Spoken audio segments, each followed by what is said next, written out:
Good morning, everyone. Leviticus 15 today.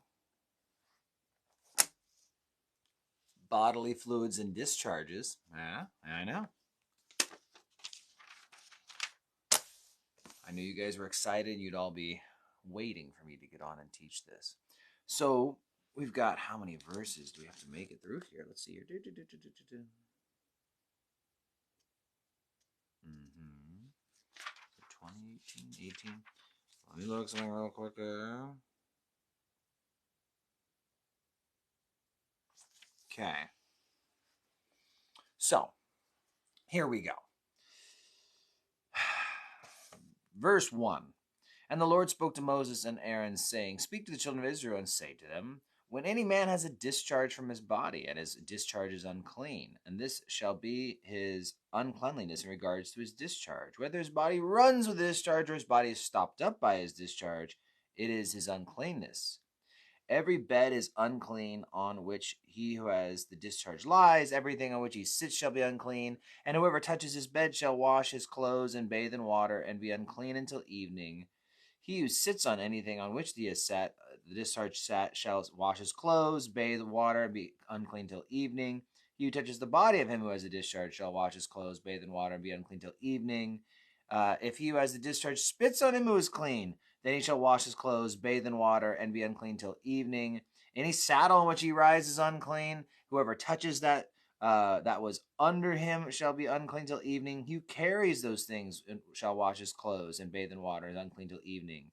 Whoever the one who has the discharge touches and has not rinsed his hands within water, he shall wash his clothes and bathe in water and be unclean till evening. The vessel of earth that he who has the discharge touches shall be broken. Every vessel of wood shall be rinsed in water. Did you get all that? So to start, many people think this is talking about like gonorrhea. The idea is really looking at like kind of like a sexually transmitted disease, or something that's creating a discharge. Now, this discharge in a man is not considered a regular discharge. So this is something where it's like, yeah, this person's sick, and they've got a continual running of something. And this could be talking about diarrhea, but more of the scholars are thinking a different direction on this. And the point is that this person's sick, and so there's a ceremonial uncleanliness. We'll talk more about that in a second too, but also the practical side. Somewhere in all my books, I've got the old none of these diseases, right? And it talked about how a lot of these biblical laws had a lot of really practical application for the Jewish people. So again, we all living in the 21st century, growing up in the 20th, right? Like we were taught in schools, right? That like, yeah, certain diseases, they can get passed by saliva and through like bodily fluids. So what do we see here? We see if someone is running these bodily fluids out of them, you need to stay away from them. And you don't even want to touch what they're touching. Like if they're sitting on something and it leaves like, stuff behind, and you sit on it and touch it, that's not good. And if they spit on you, once again, that's from the other side of the body. But again, you could be made sick. So first off, we're seeing some of the most detailed ancient instructions on how to avoid getting sick. Notice all the washing of hands, right? This wasn't a big thing in other nations. I mean, but it's like the idea is continually washing hands, washing clothes, keeping things clean. So there's a practical side to this. We'll move forward and I'll try and get some more of it to see how we got to go. Verse 13, he who has a discharge and is cleansed of his discharge, then he shall count for himself 7 days for his cleansing, wash his clothes, bathe his body in running water, then he shall be clean.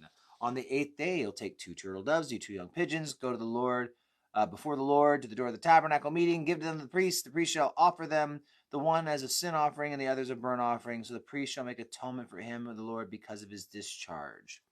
So after an irregular discharge, because we're going to have regular and irregular discharges today. after an irregular discharge, something that's not normal, it's an illness, it's a sickness. All right, good. Enrique's here. Talking about discharges, Enrique. If it's something like that, it's not normal. And so the idea is the person was sick. And as we know, many STDs are lifelong sickness. Not all like things that are transmitted that way. But the idea is now he's been cleansed of that, kind of like the leper in a sense. So he actually offers up an offering because he's been healed of an irregular thing, of something that was unusual, not normal. So you'll note that there's offerings in those instances. Amen, Enrique. I knew you were excited for this. Well, verse 16 now. If any man has an emission of semen, then he shall wash all his body in water, and be unclean till evening. Any garment on which the leather on which there is semen, it shall be washed with water, unclean till evening. Also, when a woman lies with a man, there is an emission of semen, she shall bathe in water, and be unclean until evening. Now we're entering into an interesting territory, because now we're talking about something normal. It's normal, natural, and it's ordained by God, right? So here we have emissions of semen, whether it be from sexual intercourse or from something else, planned or unplanned. The point is that you're unclean. Now, one thing about this is it separates the unclean person from the tabernacle. Why? Well, remember now, as they go to the land of the Canaanites, that sexual intercourse was a part of pagan worship. People would go to the temples and have sex there as part of the worship. Women would go to the temple and have sex for money, and then take the money to give to the temple. These were all parts of Canaanite worship, and it's up in the Greeks, and it's all over. Really, having sex being a part of the worship of pagan gods. And so God is having his people do things different, where he says, no, sex is not going to be part of worshiping me. I made sex. We had a good fun talk with the youth. They love talking about sex, right? And we were saying that, hey, sex, God made it, right? And we said, God, if he had wanted to, didn't have to make sex pleasurable. He could have made it a handshake. Hey, babe, want to have another kid? Sure, hon. Boom. All right, 9 months, baby's on the way. All right, thanks for making that decision with me and moving on. No, God chose to make sex pleasurable. He chose to give people sex drives and libidos and a desire for sex. Like, this is, God made it that way. So you shouldn't fight it, right? I mean, like, there's something here. But he had a plan for sex to be extremely pleasurable and for people to have a natural desire for it, so that there would be a desire between husband and wife, not an unbridled thing. And so underlying this awkward chapter on bodily emissions, there's actually some good lessons that we pull out, because you see, God didn't want sex to be part of worshiping him. He wanted sex to be part of husband and wife and procreation. And so here he makes a rule, say, actually, if you do have sex, you're actually unclean. And we're going to make a buffer zone of time before you come visit me at the tabernacle. It's not that we can't be friends. It's not that I'm angry at you. It's not that I'm not listening to your prayers. But we're not going to have sex have anything to do with the worship of me at the tabernacle. Therefore, if any man has an emission of semen, or a woman lies with a man, right, then you're unclean till evening. Evening could be an hour away. Evening could be 23 hours away, right? It just kind of depends. But you don't get to worship me. Another thing we're going to see a little bit as we move forward. In fact, let's just read the next 19 to 24 so we keep the ball rolling, and this same thought's going to continue. If a woman has a discharge, and her discharge is from her body of blood, she shall be set apart 7 days. Whoever touches her shall be unclean till evening. Everything that she lies under in impurity shall be unclean. Everything that she sits on shall be unclean. Whoever touches her bed is unclean, right? Whoever touches the thing she sat on is unclean. If anything's on her bed, right, it's all unclean. Verse 24, and if any man lies with her at all, so that her impurity is on him, he shall be unclean 7 days too. and every bed on which he lies is unclean. Now, chapter 18, verse 19, chapter 20, verse 18. It's forbidden to have sex during a woman's period. Ezekiel 18 speaks of, it talks about, if there's a man who has a righteous son, but he has a wicked son, talking about how everyone's going to be held accountable for their own actions. There's no sins of the father on the son. Well, in that chapter, it actually gives us an example of someone walking righteously is avoiding a woman while she's on her period, and a man who walking unrighteously is sleeping with women while they're on their period. For what it's worth, I'm just tossing it out here. This is Old Testament law, throwing it out there. So it's not necessarily a New Testament teaching, but at the same time, there's principles in there perhaps. But blood was a holy thing, right? The Jews couldn't eat the blood. Blood was holy, and blood had a lot of rules revolving around blood. So since a woman's period involves blood, that's why there's the big deal. It's not because women are bad and sucks to be you have periods. It's blood, and blood's holy. And so really the 7 days is the duration of her period, and she's set apart during that time. And here's the catch though. Most of the ancient commentators, the guys I like to read at least, they assume if a man lies with her, so since it's forbidden, it's probably like it was on accident, and that can happen, right? But the idea is restraint now, sexual restraint. That means 7 days of not having sex. Like, oh no, I want to go to the tabernacle tomorrow, but I also want to have sex. But if I have sex, I can't go to the tabernacle. Well, it looks like you just have to learn some sexual restraint. And so there's there is the principle of separating the worship from sexual immorality. There was the principle of blood being holy and things revolving around it. All things revolving blood. They can't eat it. They can't. Blood's a big deal to the Jews. And then also this just a principle of character, of learning sexual restraint. That sometimes you just need to learn how to say no. Like if you're single and you're not married to someone. 1 Corinthians chapter 7 kind of alludes to that too. You see, 1 Corinthians chapter 7, it says, let the husband render to his wife the affection due to her, and likewise the wife to her husband. The wife does not have authority over her own body, but the husband does. And likewise the husband does not have authority over his body, but the wife does. It actually says that husbands ought to regularly be ready to meet their wife's sexual needs. And likewise, wives ought to regularly be ready to meet their husband's sexual needs, but do not deprive each other, except with consent for a time, that you may give yourself to prayer and fasting, that you may come together again, so that Satan does not tempt you because of your lack of self-control. So this is now saying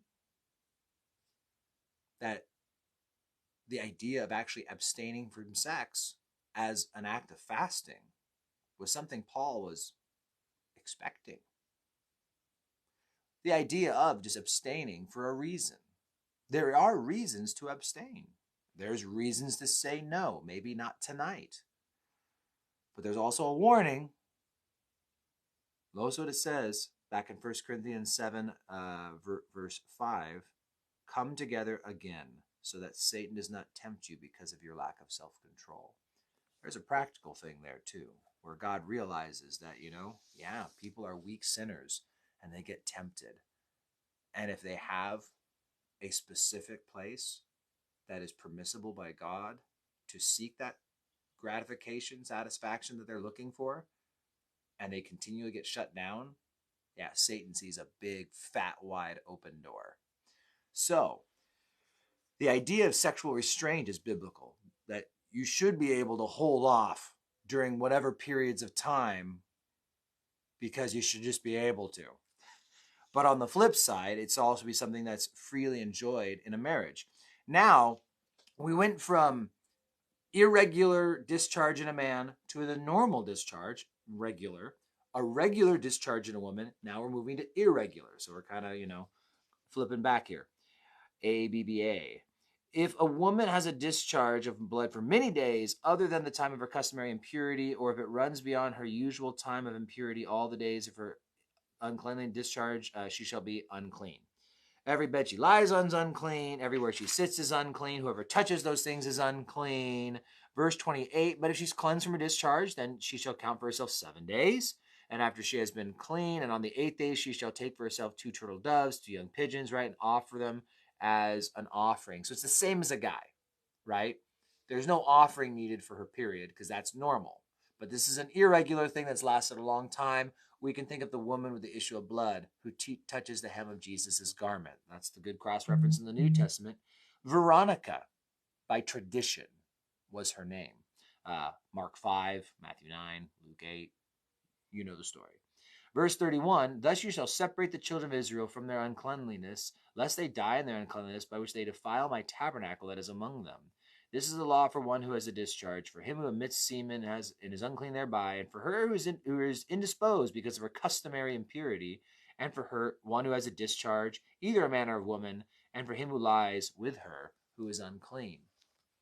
And so, not defiling the tabernacle was a big part of this. And so, half-ish of these had to do with sex. So it's a reminder that, yes, Christians and Jews and people who believe in the God of the Bible understand that God's view on sex is not the world's view on sex. And God's plans for sex is not the world's plans for sex. And he doesn't want the world's pagan practices brought into his tabernacle to defile it. And we don't want those practices in the church. 1 Corinthians 5 talks about a man who's sleeping with his stepmom.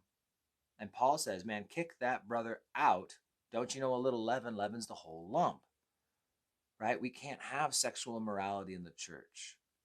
We can't have people who are living together who aren't married playing married. That doesn't cut it in the church. Playing married just don't work. So we need to know that God has a different plan for us for sex. But on the flip side,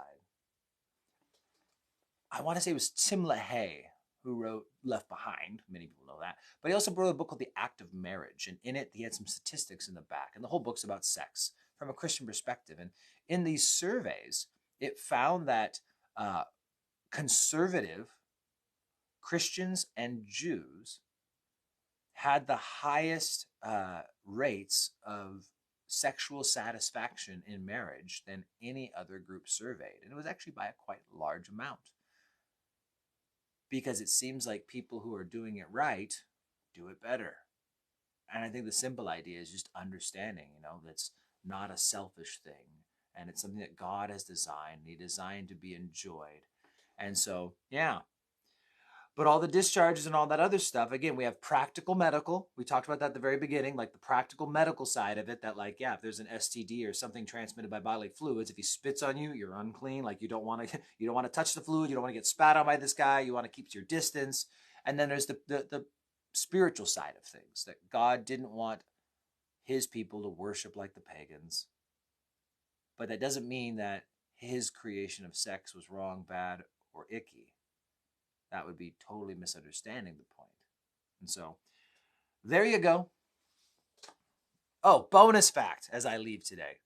If I'm not mistaken, that chapter was the first chapter ever given by a sermon by Tad Skeffer when he was, just a churchgoer or elder. I don't know what role he was in the church, but they were dividing up the book of Leviticus, and his lot fell to be Leviticus 15 and 16. So he's like, you got to do the Day of Atonement, which was great. That'll be tomorrow. We'll go there. But he's like, yeah, I had to teach on the bodily discharges as my first ever message in the church. He's like, that was rough. So, all right. God bless you guys. Have an amazing day. And, yep, I'll be seeing you tomorrow.